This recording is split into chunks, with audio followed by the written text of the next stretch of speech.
You were obviously very hesitant to trap Luka. Why was that the choice? Because of the size and passing ability, kind of pick apart the gym. And when you do, it gets other guys going. And so, we want to guard one-on-one and, force them into tougher shots. So that was the objective. But I think we were kind of back on our heels and made it a little bit too easy early.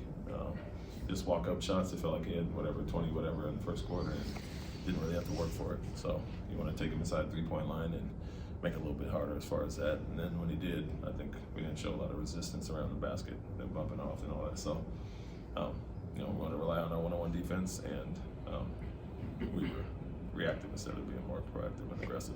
At halftime, his teammates shot 50% on threes. 50? 50. Yes. With you switching as usual. Yeah. Was that, hey, hats off to them for doing it, or was it not the usual three-point defense? No, I think the looks at Exum they got 3 wide open looks, and some were over rotation on Doncic's penetration. So got the 2 in the corner and the 1 on a defensive mistake there, and then PJ Washington made 2. So they were 6 for 7.5, those 2.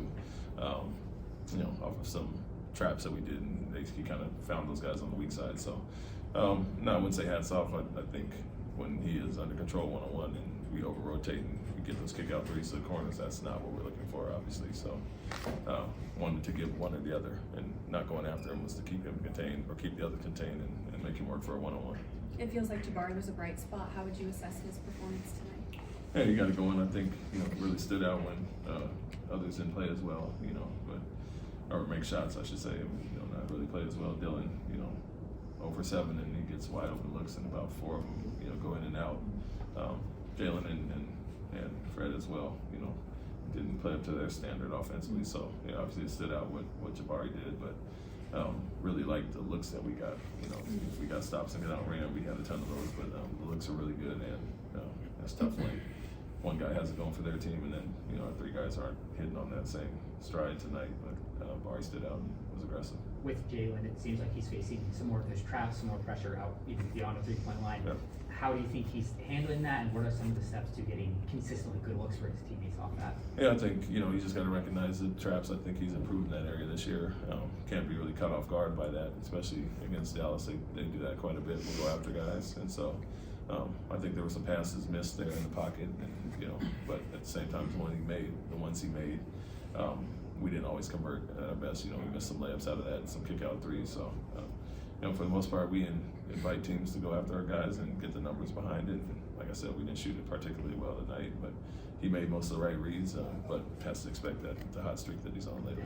Does tonight kind of illustrate the void that's left when there is no Alperin, especially in that pocket? He's obviously dominant in those scenarios, and now teams are focusing more on Jalen. Yeah, I wouldn't say that. Alperin's really good there. He gets in the pocket. He's almost automatic with this as far as scoring or making the right read. But Amin's been really good there. Jock for the most part. I think we're a little hesitant tonight, especially when you get it past Lively and Gafford. There's not a ton of rim protection. We had to be more aggressive going to the basket there. But the times we were and they rotated, we missed some kick-out threes. And so, they're going to try to take Jalen out. Other guys have to make him pay. And like I said, it wasn't our best offensive night as far as that tonight.